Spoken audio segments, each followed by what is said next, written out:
Assalamualaikum warahmatullahi wabarakatuh.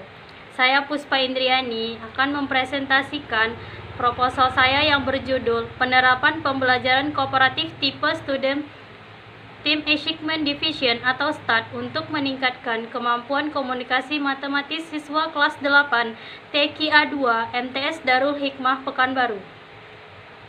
Pendahuluan berisi latar belakang, berisikan tujuan pembelajaran matematika berdasarkan Permendikbud nomor 59 tahun 2014. Serta kenyataan di lapangan, siswa terlihat ragu-ragu saat menyampaikan pendapat, siswa belum mampu menjawab pertanyaan yang diajukan oleh guru, siswa belum mampu membuat dan mengajukan pertanyaan kepada guru, dan hasil belajar yang rendah, serta faktor penyebab dan usaha yang dilakukan guru, serta penerapan pembelajaran kooperatif tipe STAT untuk meningkatkan kemampuan komunikasi matematis siswa kelas 8 TKA 2 MTS Darul Hikmah Pekanbaru. Rumusan masalah pada penelitian ini adalah apakah penerapan model pembelajaran kooperatif tipe STAT dapat meningkatkan kemampuan komunikasi matematis siswa kelas 8 TKA 2 MTS Darul Hikmah Pekanbaru. Tujuan penelitian. Tujuan dari penelitian ini adalah untuk meningkatkan kemampuan komunikasi matematis siswa kelas 8 TKA 2 MTS Darul Hikmah Pekanbaru pada materi kemiringan suatu garis tahun ajaran 2019-2020 melalui model pembelajaran kooperatif tipe Student Team Achievement Division atau STAT. Manfaat penelitian. Bagi siswa, dengan penerapan model pembelajaran kooperatif tipe STAT dapat meningkatkan kemampuan komunikasi matematis siswa supaya lebih aktif di dalam kelas pada saat proses pembelajaran berlangsung. Bagi guru, model pembelajaran kooperatif tipe STAT dapat menjadi sebuah teknik untuk meningkatkan kemampuan komunikasi matematis siswa. Bagi sekolah, dengan adanya penelitian ini, sekolah dapat meningkatkan mutu pembelajaran di kelas. Bagi peneliti, dengan penelitian ini diharapkan dapat menambah wawasan ilmu pengetahuan. Definisi operasional. Berisikan definisi STAT adalah suatu strategi pembelajaran agar siswa dapat belajar dengan aktif dan kreatif. Siswa belajar dalam kelompok yang sudah dibentuk oleh guru. Guru menyiapkan lembar kerja sebagai pedoman kerja kelompok, sehingga semua siswa menyesuaikan dan masing-masing memberikan kontribusi. Selama bekerja dalam kelompok, guru melakukan pengamatan, memberikan bimbingan, dorongan, dan bantuan ketika dibutuhkan. Definisi pembelajaran kooperatif adalah model pembelajaran di mana siswa belajar bersama dalam kelompok yang beranggotakan 4 orang dengan beragam kemampuan, jenis kelamin, dan sukunya, untuk mendiskusikan materi pembelajaran agar mencapai tujuan bersama. Definisi kemampuan komunikasi matematis adalah kompetensi siswa dalam menggunakan matematika sebagai alat komunikasi dan mengkomunikasikan matematika secara tertulis serta mengikuti proses pembelajaran melalui penerapan pembelajaran kooperatif tipe STAT. Selanjutnya, kajian teoritis. Kemampuan komunikasi matematis menurut Sri Apiati tahun 2015. Menurut Hendra Kartika tahun 2014, menurut Freddy Gandaputra tahun 2016, serta menurut Imas Layung Purnama dan Eka Satya Aldila Afriansah tahun 2016. Model pembelajaran kooperatif tipe STAT menurut Slavin tahun 1995 halaman 71. Hipotesis. Hipotesis dalam penelitian ini adalah seandainya diterapkan model pembelajaran kooperatif tipe STAT dalam pembelajaran matematika dapat meningkatkan kemampuan komunikasi matematis siswa kelas 8 TKA 2 MTS Darul Hikmah Pekanbaru pada materi persamaan garis lurus pada semester ganjil tahun ajaran 2019-2020 melalui model pembelajaran kooperatif tipe START. Selanjutnya, metode penelitian.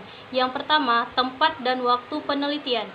Penelitian ini dilakukan di kelas 8 TKA 2 MTS Darul Hikmah Pekanbaru semester ganjil tahun ajaran 2019-2020.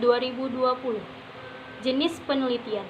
Jenis penelitian ini adalah penelitian tindakan kelas yang dilakukan dengan cara kolaboratif. Ialah guru dan seorang peneliti saling bekerja sama pada proses tindakannya.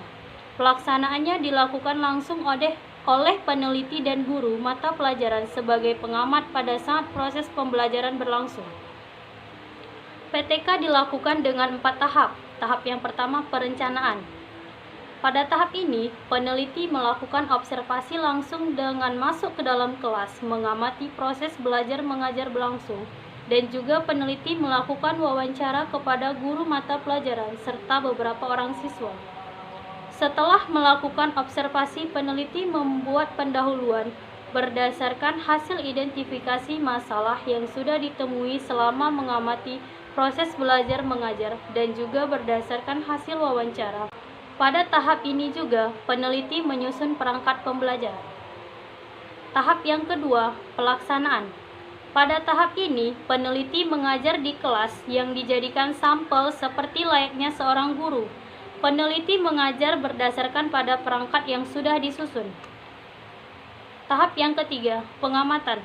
Pada tahap ini, peneliti melakukan pengamatan di kelas pada saat proses pelaksanaan, yaitu pada saat peneliti mengajar di kelas dengan menggunakan perangkat pembelajaran, dengan menggunakan model pembelajaran kooperatif tipe START dengan tujuan melihat ketersesuaian antara perangkat pembelajaran yang sudah direncanakan dengan situasi di dalam kelas supaya tercapainya tujuan yang ingin dicapai.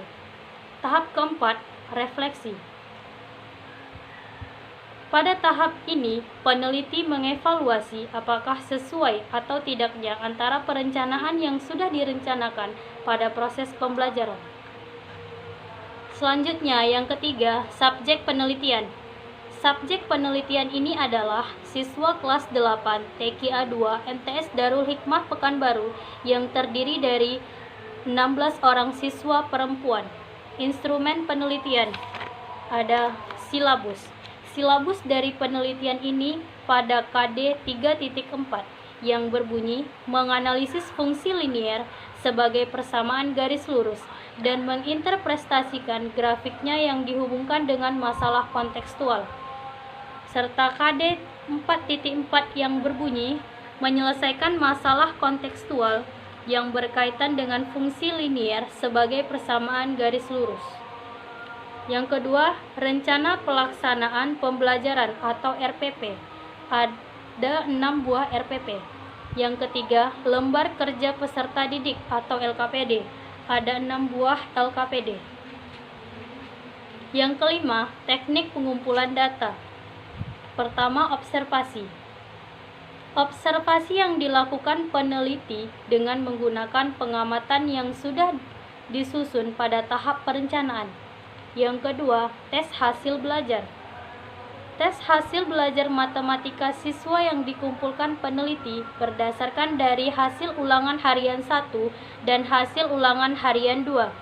Yang keenam, teknik analisis data. Yang pertama, analisis data hasil pengamatan guru dan siswa. Pada bagian ini, peneliti menganalisis data dengan melihat ketersesuaian antara perangkat pembelajaran yang sudah direncanakan dengan situasi di dalam kelas. Kelemahan-kelemahan yang ditemui akan diperbaiki pada saat pertemuan selanjutnya. Selanjutnya, analisis data hasil belajar matematika siswa. Data hasil belajar siswa yang dianalisis berdasarkan ketercapaian KKM dan analisis distribusi frekuensi serta kriteria keberhasilan tindakan. Sekian dan terima kasih. Wassalamualaikum warahmatullahi wabarakatuh.